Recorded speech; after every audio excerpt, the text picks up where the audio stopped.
రాష్ట్రంలో swine flu నెమ్మదిగా విజృంభిస్తోంది. గత 20 రోజుల్లోనే 4 చనిపోవడం కలవరపెడుతోంది. మృతులంతా మధ్య వయసున్నవారే కావడంతో వైద్యాధికారులు అలర్ట్ అయ్యారు.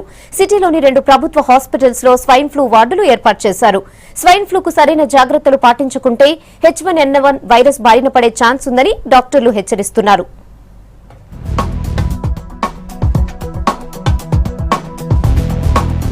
రాష్ట్రంలో స్వైన్ ఫ్లూ విస్తరిస్తోంది. ఫ్లూ బారిన పడి గత 20 రోజుల్లోనే 4 చనిపోయారు. ఈ చలికాలంలోనే మొత్తం 7 చనిపోగా అందులో ఎక్కువ మంది గాంధీ హాస్పిటల్లో మృత్యువాత పడ్డారు. చలి పెరగడంతో సాధారణ ఫ్లూ అనుమానిత లక్షణాలతో ప్రభుత్వ, ప్రైవేట్ హాస్పిటల్స్ ను జనం ఆశ్రయిస్తున్నారు. దీంతో వైద్యాధికారులు అలర్ట్ అయి రివ్యూ చేశారు. ఈ జనవరిలో 4 చనిపోవడం జరిగింది. ఈ 4 కూడా సీరియస్ కండిషన్ లో వచ్చారు. చాలా మంది ఈ అందరూ కూడా బయట ట్రీట్మెంట్ తీసుకుని వచ్చిన వాళ్లే. దాంట్లో ఒకరికి ఏమిటంటే మనకి షుగర్ వ్యాధి ఉండటం, హార్ట్ ఫెయిల్యూర్ ఉండటం, థైరాయిడ్ జబ్బు ఉండటం. సో ఇప్పుడు రైట్ నౌ మనకి ఒక 3 పేషెంట్లు ఇక్కడ ఉన్నారు. 2కి ఉందని కన్ఫర్మ్ కాలేదు. ఒక బేబీ 10 months ఓల్డ్ బేబీ, అది కూడా ప్రైవేట్ హాస్పిటల్లో. సో పాజిటివ్ ఉంది. 10 months ఓల్డే, స్టేబుల్ గా ఉంది. అంటే తగ్గుముఖం కొంచెం పట్టినట్టు అనిపిస్తుంది. అయినా కూడా నెక్స్ట్ 1-2 weeks మనం అప్రమత్తంగానే ఉండాల్సి వస్తుంది. రాష్ట్రం మొత్తం మీద గాంధీ, ఫీవర్ దవాఖానాల్లోనే స్వైన్ ఫ్లూ నోడల్ సెంటర్స్ ఉండగా జిల్లాల నుంచి వచ్చిన వారికి ఇవే పెద్ద దిక్కుగా మారాయి. స్వైన్ ఫ్లూ అనుమానిత లక్షణాలైన ముక్కు నుంచి నీరు కారడం, జలుబు, జ్వరం, తలనొప్పి లక్షణాలు ఉంటే దగ్గరలోని హాస్పిటల్ కు వెళ్లాలని డాక్టర్లు సూచిస్తున్నారు. ప్రాథమిక లక్షణాలున్నప్పుడే డాక్టర్ దగ్గరికి వెళితే సమస్య సీరియస్ గా మారకుండా ఉంటుందన్నారు. ఈ చలి ఉన్నంత కాలం స్వైన్ ఫ్లూ కానీ వేరే వైరస్లు కానీ ఉండే అవకాశాలు అయితే ఉంటాయి.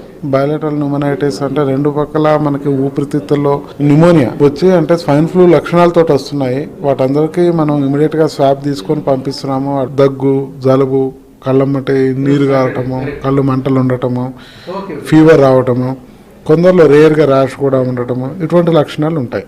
బయటికి పోకుండా వాళ్ళే కర్చీఫ్ కట్టుకోవడం కానీ, లేకపోతే దగ్గిన తుమ్మిన ఏదైనా టిష్యూ పేపర్ పెట్టుకొని దాన్ని వేరేగా ఉంచడం కానీ ఇటువంటివి చేస్తే వేరే వాళ్ళకి స్ప్రెడ్ కాకుండా ఉంటాయి. స్వైన్ ఫ్లూ బారిన పడుతున్న వారి సంఖ్య ప్రస్తుతం కంట్రోల్లోనే ఉన్నా వ్యాక్సిన్ తీసుకోవడం ముందు జాగ్రత్తగా ఉంటుందని చెప్తున్నారు డాక్టర్లు. దీర్ఘకాలిక వ్యాధులున్న వారు వ్యాక్సిన్ తీసుకోవడంతో 95% ఫ్లూ వైరస్ ను తట్టుకుంటుందన్నారు. వ్యాక్సిన్ ఖరీదు 600 వరకు ఉంటుందని, దీన్ని 6 నెలలు నిండిన వారి నుంచి 60 ఏళ్లలోపు వారు తీసుకోవచ్చని సూచిస్తున్నారు. This vaccination will provide you 95% of prevention rate.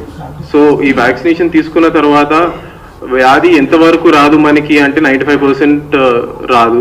6 months old child నుంచి 8 years ఓల్డ్ చైల్డ్ వరకు ఈ వ్యాక్సినేషన్ 2 times తీసుకోవాలండి.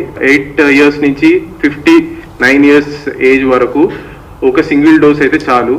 సో ఈ 6 months కన్నా చిన్న ఏజ్ ఉన్న వాళ్ళకి ఈ వ్యాక్సినేషన్ ఇవ్వలేము.